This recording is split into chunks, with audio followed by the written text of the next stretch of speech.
Hello ट्वेल्थीस, कैसा हो paper बेटा आपका आज का?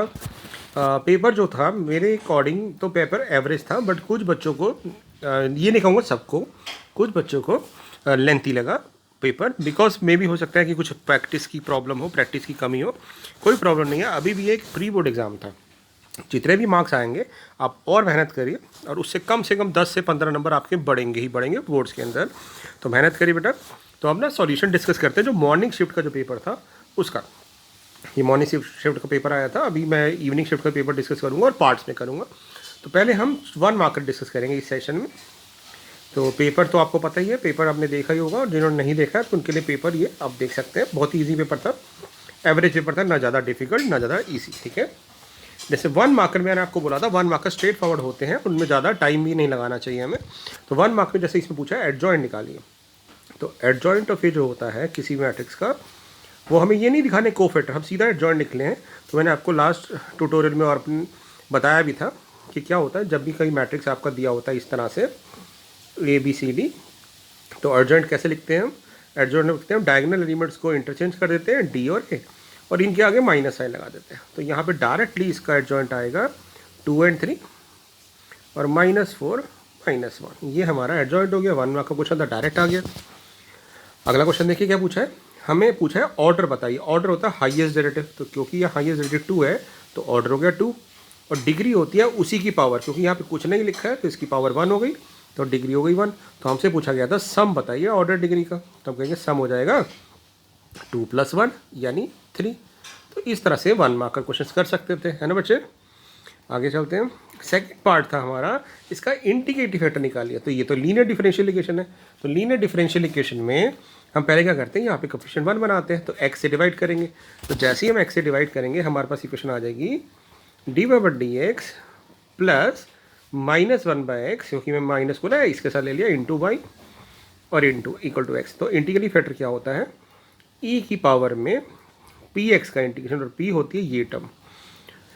तो -1/x का इंटीग्रेशन करना था बेसिकली e की पावर में, तो 1/x का इंटीग्रेशन तो log x होता है, तो आंसर आ गया -log x। तो या तो आप इसको यहाँ छोड़ सकते थे, नहीं तो e की पावर -log x को हम क्या लिख सकते हैं, इसको पावर को माइनस बनाएंगे तो ये आ जाएगा e की पावर log x की पावर -1, यानी x की पावर -1 आपका आंसर आ जाएगा। यानी इंटीग्रेटिव फैक्टर 1/x भी लिख सकते थे और ये भी लिख सकते थे।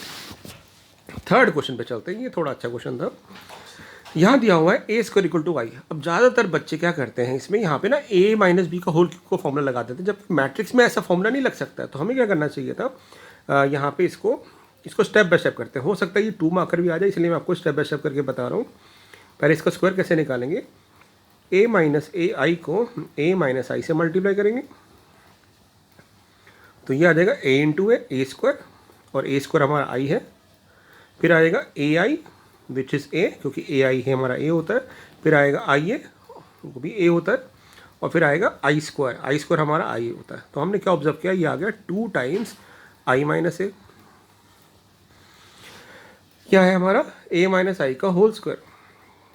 ठीक है, तो a - i का क्यूब क्या होगा, हम इसको दोबारा मल्टीप्लाई करेंगे। a - a मैंने -2 कॉमन ले लिया यहाँ से, और ये बन गया a - i। इसको दोबारा a - a से मल्टीप्लाई किया तो a - i का होल स्क्वायर हो गया। और इसकी वैल्यू तो हमने ऑलरेडी निकाली हुई है, -2 a - i। तो बेसिकली ये 4a - i हो जाएगा, यानी 4a - 4i। अब सिमेट्री अगर हम देखें तो अगर ये 4a - 4i है तो ये 4a + 4i आ रहा है, क्योंकि यहाँ पे सिर्फ प्लस आ जाएगा, इसलिए ऐसा हो रहा है। हर बार ऐसा नहीं होगा, बट यहाँ पे हो रहा है, सिर्फ प्लस आ रहा है। यानी एक पार्ट का आंसर आया हमारा 4a - 4i, दूसरे का आया 4a + 4i, और लास्ट पार्ट का आंसर आया 7a, जो ऑलरेडी दिया हुआ है। तो ये कट जाएगा, तो 8 में से 7 चले जाएंगे, तो इसका आंसर आएगा a। यानी इस पार्ट का आंसर a था। बट ये थोड़ा सा लेंथी हो सकता है एज़ कम्पेयर टू अदर। इसकी और वाला जो पार्ट था वो ज़्यादा ईजी था। हमें दे रखा है सिमेट्रिक मैट्रिक्स, और सिमेट्रिक मैट्रिक्स में ये दोनों एलिमेंट सेम होते हैं, तो a की वैल्यू 2 आ जाएगी। ये दोनों सेम होते हैं तो b की वैल्यू -3 आ जाएगी, और ये दोनों सेम होते हैं तो C4 आ जाएगा। और हमसे पूछा था कि a + b + c बताओ, तो 4 + 2 6, 6 - 3, तो इसका आंसर 3 आ जाएगा। तो ये हमारा कंपैरेटिवली ईजी क्वेश्चन था, है ना। अगले पे चलते हैं। यहाँ पूछा था इक्विवेलेंस क्लास ऑफ जीरो बताइए। इक्विवेलेंस क्लास ऑफ जीरो का मतलब होता है कि ए और बी में से अगर एक एलिमेंट जीरो हो जाए, यानी ये हो जाए, तो दूसरा क्या होगा। तो हमने ऐसा किया, हमने बी को जीरो मान लिया, तो ए माइनस जीरो 2 से डिवाइड कब होगा, जब वो 2 का मल्टीपल होगा, यानी एक तरह से 2 का मल्टीपल होगा। और m can be any integer, तो हम कह सकते थे कि ज़ीरो की इक्विवेलेंस क्लास क्या आएगी, हम कहेंगे जीरो की इक्विवेलेंस क्लास सकती है जीरो, m जीरो हो जाए तो 1 हो जाए तो 2, -1 हो जाए तो -2। तो इस तरह से हमारे पास ये सारे नंबर ऐसे होंगे, यानी सारे इवन नंबर ऐसे होंगे, सारे इवन इंटीजर्स भी कह सकते हैं ऐसे होंगे, तो इसको सेटिस्फाई करेंगे, इसलिए इक्विवेलेंस क्लास जीरो हो गई। नहीं तो इसका और वाला पार्ट और भी आसान है। तो कई बार हमें एग्जाम में ये देखना होता है कि कौन सा इजी क्वेश्चन है जिस कम स्टेप्स लगे, जिसमें कम टाइम लगे। तो बेटा देखो, जैसे यहाँ पे ए सेट के अंदर हमारे पास 3 एलिमेंट हैं, ये कह रहा है, और बी सेट के अंदर 4 एलिमेंट हैं, मान लेते हैं ये। तो यहाँ पे कह रहा है कि कितने 1 to 1 इंजेक्टिव है ना, 1 to 1 फंक्शन बना सकते हो। तो 1 to 1 के लिए हमारा कंसेप्ट क्या होता है कि A can be related with any of the 4 available why, है ना। तो यानी ए कोई भी 4 वैल्यू ले सकता है, बट 1 to 1 में क्या होता है, कोई वैल्यू रिपीट नहीं हो सकती। तो अगर ए ने किसी वैल्यू को अचीव कर लिया तो बी के लिए रिमेनिंग 3 रह जाएंगे और सी के लिए रिमेनिंग 2 रह जाएंगे। तो कितने 1 to 1 फंक्शन बन सकते हैं, तो हम कहेंगे 24 1 to 1 फंक्शन बन सकते हैं। तो हमें ये डायरेक्ट क्वेश्चन लिखना था। 5th क्वेश्चन पे चलते हैं। ये वाली वैल्यू हमें पता है साइन की टेबल में आती है 30 डिग्री पे, तो 2 इंटू 30 कितना हो गया 60, तो ये हो गया cos 60, और cos 60 की वैल्यू होती है हाफ। तो हम कहेंगे हमारा आंसर आ गया tan inverse of 2 into half, और 2 इंटू हाफ का मतलब है tan इनवर्स ऑफ 1, और tan की टेबल में 1 कब आता है, π/4 पे। तो हमारा आंसर आ जाएगा π/4। बहुत ईजी क्वेश्चन था। 6th क्वेश्चन देखते हैं, इंटरेस्टिंग था। कितने इक्विवेलेंस रिलेशन बनेंगे अगर हमारे पास 1 3 आए। तो इक्विवेलेंस रिलेशन के लिए बेटा पहले 1 वो रिफ्लेक्सिव होना चाहिए, तो 1 1 3 3 5 5 तो जरूर आएंगे। अब वो कह रहा है 1 3 भी आए, तो अगर 1 3 आएगा तो सिमेट्रिक होने के लिए 3 1 भी आएगा। तो हम देखते हैं क्या ये इस स्टेज पे ये इक्विवेलेंस है, तो कहेंगे है, क्योंकि ये रिफ्लेक्सिव भी है, ये सिमेट्रिक भी है और ट्रांजिटिव भी, क्योंकि कॉन्जिक्यूटिव पेयर हमारे बन रहे हैं। तो ये होगा एक रिलेशन। अब आप देखो, हमें 3 इंटू 3 9 एलिमेंट्स आएंगे, 9 एलिमेंट्स ए क्रॉस ए में होंगे, और जिसमें से 5 हम ऑलरेडी लिख चुके हैं। अब हमारे पास बचा कौन सा है जो ऐड हो सकता है, 3 5 5 3 5 1 और 1 5।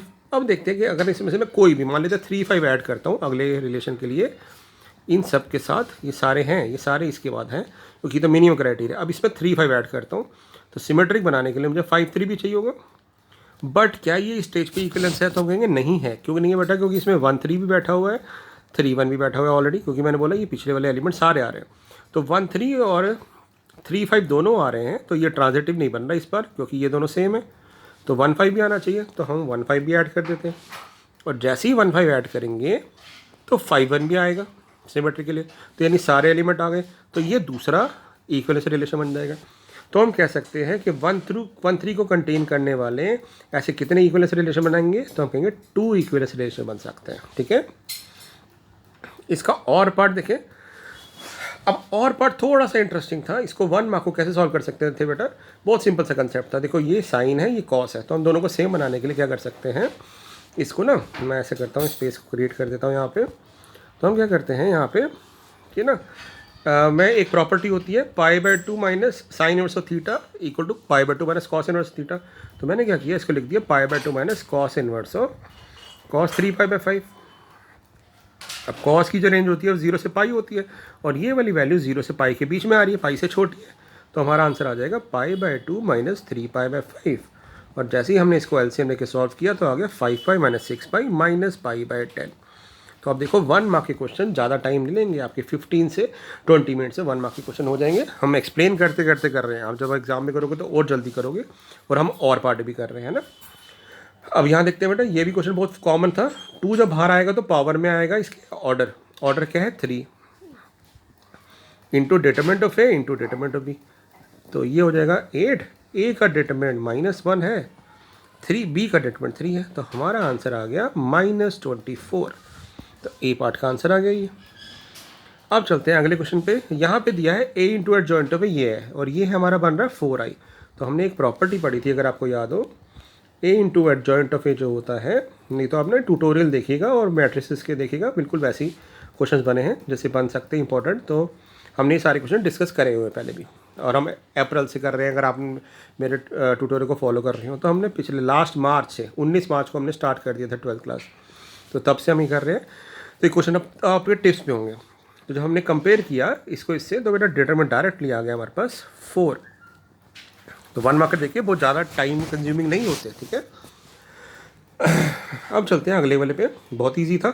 अगर जब हम इसमें x+1 को अंदर डिवाइड करेंगे तो हमारा क्वेश्चन क्या बन जाएगा पता है, ये बन जाएगा ex 1/x+1, और x+1 से x+1 कट जाएगा ये वाला, तो ये बन जाएगा log ऑफ x+1। तो हमने एक प्रॉपर्टी करी हुई है कि जब भी हमारे पास क्वेश्चन इस फॉर्म में आता है ex फंक्शन प्लस उसका डेरिवेटिव, तो हमारा आंसर आता है इसका ex(f(x).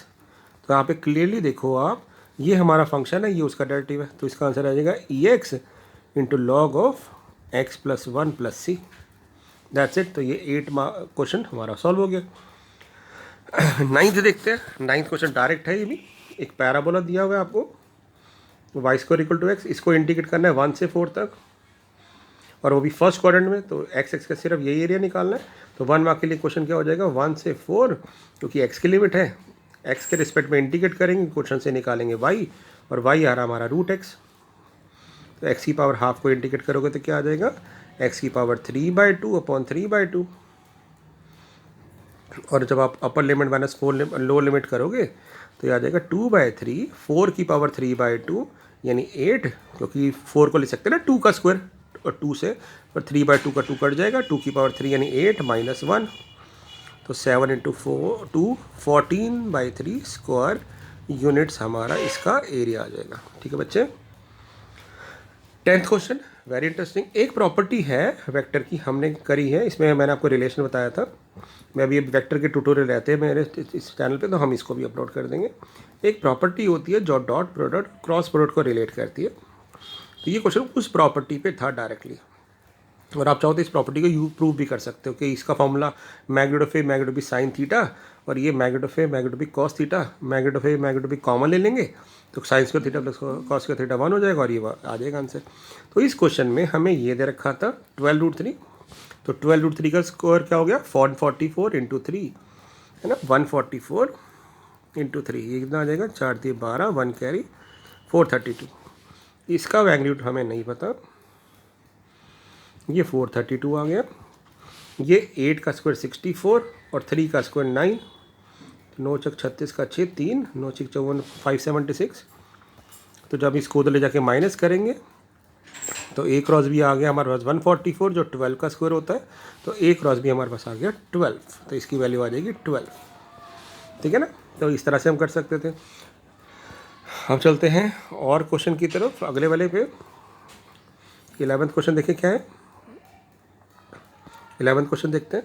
देखिए ज़्यादा में अगर आप टाइम मैनेज करें तो 1 मिनट में एक क्वेश्चन आराम से हो रहा है, ठीक है, और ज़्यादा फास्ट भी नहीं कर रहे हैं। अभी तो हम डिस्कस करके कर रहे हैं। Find the projection of A on B। तो A ऑन B की प्रोजेक्शन कैसे निकालते हैं, A का डॉट प्रोडक्ट B पे, फॉर्मूला क्या होता है प्रोजेक्शन का, A वेक्टर का डॉट प्रोडक्ट B के साथ अपॉन B की मैग्नीट्यूड। तो डॉट प्रोडक्ट कैसे लेते हैं, ith कंपोनेंट को I से मल्टीप्लाई करेंगे तो 10, jth कंपोनेंट को J से मल्टीप्लाई करेंगे तो +3, और kth कंपोनेंट करेंगे तो 8, और नीचे आ जाएगा इसका B का मैग्नीट्यूड। तो 25, 9 और 16 √50, तो ऊपर आ जाएगा हमारे पास 5, नीचे आ जाएगा 5√2, तो कट जाएगा, तो हमारे पास प्रोजेक्शन कितनी आ जाएगी 1/√2। और 12th क्वेश्चन तो मैंने बहुत बार कराया हुआ है। एक्स एक्सिस से डिस्टेंस अगर निकालनी हो तो हमें ये पता होना चाहिए कि किसी भी पॉइंट की अगर एक्स एक्सिस से डिस्टेंस निकालनी हो तो होती है अंडर में वाई कोऑर्डिनेट का स्क्वायर और जेड कोऑर्डिनेट का स्क्वायर। ये तो मैंने ऑनलाइन क्लासेस में भी आपको DOE की ऑनलाइन क्लास में भी समझाया था। तो 25 का आंसर आ जाएगा 5। बहुत ईजी था ये भी। अब चलते हैं 13 क्वेश्चन की तरफ। टोटल 1 मार्कर 16 क्वेश्चन होते हैं। तो देखिए सिर्फ 3 क्वेश्चन रह गए हैं हमारे पास 4, और ये बिल्कुल आराम से 15 से 20 मिनट में पेपर हो जाता है। आपको जल्दी करने की भी जरूरत नहीं है। एरिया ऑफ ट्राइंगल होता है हमारे पास, अगर वर्टिसेस दियो 1/2 cross product of the sides. ठीक है ना, तो यहाँ पे पहले वेक्टर का क्रॉस प्रोडक्ट निकाल लेते हैं। कैसे लेते हैं, पहले आता है IJK, फिर आता है A वेक्टर के कंपोनेंट 1 2 3, और फिर आते हैं B वेक्टर के कंपोनेंट -3 -2 और 1। अब इसको जब सॉल्व करेंगे तो ये आ रहा है 2 + 6 8i कैप, J करेंगे तो आ रहा है -10j कैप, और ये आ रहा है आपके पास -2 + 6 + 4k कैप। अब इसका मैग्नीट्यूड निकाल लेते तो कितना मैग्नीट्यूड आ जाएगा, 64, 100 और 16, तो ये आ रहा है √180। तो इसका एरिया आ जाएगा √180/2 स्क्वायर यूनिट्स। आप इसको चाहो तो सॉल्व कर सकते हो, नहीं तो ऐसे ही छोड़ देंगे, ठीक है ना।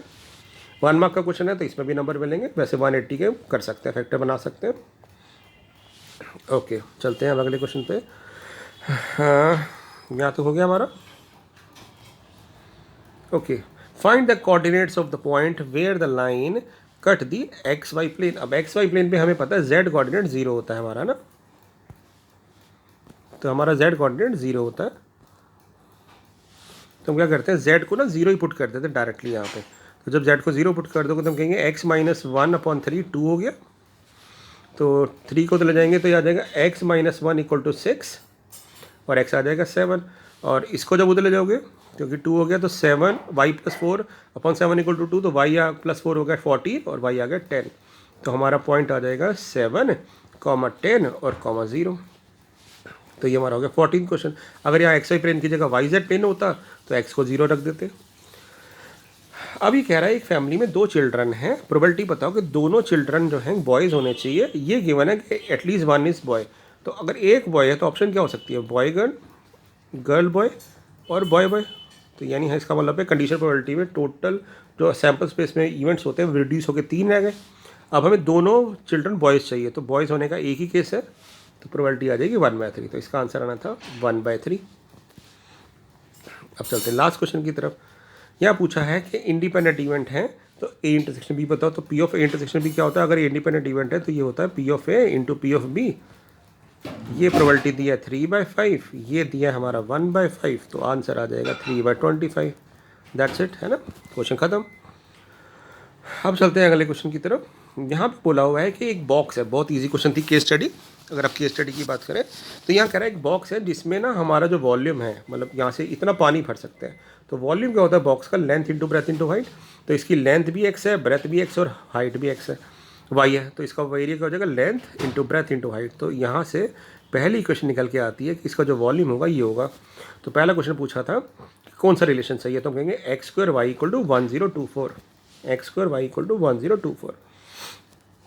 अब कह रहा है कॉस्ट की बात करो, तो इसमें 2 सरफेस होंगे, एक टॉप की एक बॉटम की, क्योंकि ये नहीं बोला कि ऊपर से खुला हुआ है। तो बॉटम का एरिया हो जाएगा x² और टॉप का भी एरिया हो जाएगा x²। तो यानी दोनों का एरिया हो गया 2x²। और यहाँ दे रखा है कि material for top and bottom जो है 5 पर स्क्वायर मीटर होता है। तो एरिया 2x² है तो इंटू 5 कर देंगे। अब यहाँ पे एक वाली जो वॉल है इसका एरिया XY है, ऐसी 4 वॉल है तो 4XY। और यहाँ लग रहा है 2.5 रुपये 1 सेंटीमीटर स्क्वायर पे, तो मल्टीप्लाई कर देंगे। तो 4 को 2.5 से करेंगे तो 10 आ जाएगा, 10XY। और ये करेंगे तो ये भी आ जाएगा 10x²। तो कौन सी इक्वेशन सही है, पूछा था 10x² + 10xy, 10x² + 10xy। तो ये ऑप्शन सही हो जाएगी। अब अगला जो क्वेश्चन है वो सिर्फ x की टर्म्स में है, तो हम क्या करते हैं, यहाँ से y की वैल्यू निकाली, 1024/x² यहाँ पुट कर दी।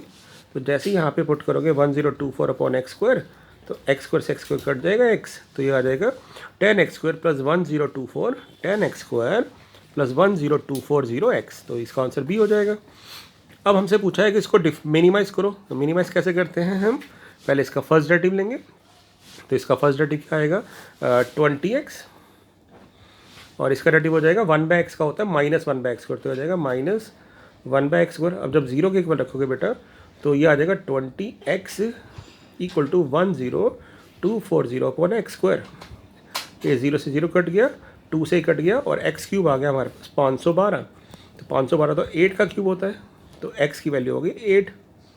अब x 8 आ गया, इसका ये ऑप्शन तो गई, यही बचती है। अब अगर x 8 आ गया तो y की वैल्यू की बात कर रहे हैं तो y यहाँ से निकाल सकते हैं। जैसे ही हम x को 8 पुट करेंगे, 8 × 8, तो ये 512 कट जाएगा, पहले 8 पे कटेगा, तो ये आ रहा है हमारे पास 16, ठीक है ना, 64 × 16। तो ये हमारे पास आ जाएगा, y की वैल्यू आ गई 16। तो हमारे पास ऑप्शन नंबर B आ रही है। अब पूछे लीस्ट कॉस्ट बताओ। वैसे तो हम इसको मिनिमाइज़ करना चाहिए, बट क्योंकि ये मिनिमाइज़ है ही ऑलरेडी कह रहे हैं, तो हम सीधा ही, क्योंकि और MCQ है तो लीस्ट कॉस्ट निकाल लेते हैं डायरेक्टली। कैसे, जो हमारे पास C की क्वेश्चन करेक्ट आई थी उसमें x की वैल्यू पुट कर देते हैं। तो जैसे ही आप x की वैल्यू पुट करोगे 8, तो ये आ जाएगा 8 इंटू 10, 8 का स्क्वायर 64 इंटू 10 640 प्लस ये वाली वैल्यू, और सॉल्व करके ये आ रही है आपकी अराउंड 1920। आप चेक कर सकते हैं। तो ये MCQ का क्वेश्चन था, ठीक है बेटा। और लास्ट क्वेश्चन जो था इसका, ये तो बहुत ही ईजी क्वेश्चन था केस स्टडी का। आपको ना डिस्ट्रीब्यूशन दी हुई है, कैसे दी हुई है, कह रहा है कि ये सारा अगर डाटा भूल भी जाएं तो कह रहा है डिस्ट्रीब्यूशन इस तरह से है कि x1 पे ये रिलेशन है, तो हम क्या करते हैं ना कि वो टेबल बना लेते हैं। टेबल कैसे बना लेते हैं, यहाँ कह रहा है कि x की वैल्यू जो है वो 1 2 3 4 5 6 और 7 हो सकती है, इसके अलावा सब 0 है। और अगर x1 है ना, तो प्रोबेबिलिटी हमारी क्या है ये। तो जैसे ही मैं x की वैल्यू 1 पुट करूँगा यहाँ पे, तो 1 + 1 आ जाएगा 2 के, 2 पुट करूँगा तो आ जाएगा 3 के, 3 पुट करूँगा तो आ जाएगा 4 के, 4 पुट करूँगा तो आ जाएगा 5 के, 5 पुट करेंगे यहाँ पे तो 5 to the 10, 10 के, 12 के और 14 के। ये हमारा डिस्ट्रीब्यूशन बन गया। अब हमें पता है एक्सपेरिमेंट में सारी प्रोबेबिलिटी का सब 1 होता है, तो जब हम सबको ऐड करेंगे तो ये आ रहा है 50 के। तो 50 के को 1 के इक्वल रखा, तो k की वैल्यू होगी 1/50। पहले पूछा था k की वैल्यू बताओ, ये आ जाएगी। फिर पूछा है what is the probability that there are more than 5 person waiting in the bank, और x डिनोट कर रहा है नंबर ऑफ पर्सन, तो यानी 5 से ज़्यादा वेट कर रहे हो, यानी या तो 6 करेंगे 7, तो इनका सम किया 26 किया आ गया। k की वैल्यू 1/50 है, तो आपका आंसर आ जाएगा 26/50। इसको 2 से कट कर देंगे तो 13/25। ये रही ऑप्शन ठीक। फिर कह रहा है प्रोबेबिलिटी बताओ कि 3 से कम लोग पर वेट कर रहे हैं। अब 3 से कम लोग तो ये दोनों हो सकते हैं। तो 5k और k की वैल्यू 1/50 है, तो 5k की में जब पुट करोगे k की वैल्यू 1/50, तो 5/50 आ जाएगा 1/10। Option D is the correct answer. फिर कह रहा है कि नंबर ऑफ पर्सन जो वेट कर रहे हैं ना, परफेक्ट स्क्वायर है, परफेक्ट स्क्वायर 1 या 4 होता है। तो x1 पे प्रोबेबिलिटी क्या है हमारी 2k, 4 पे क्या है 5k, यानी हमारी 5k और 1k पे है 2k, यानी 7k हो गया। तो 7k, 7 यानी 7/50, डी ऑप्शन।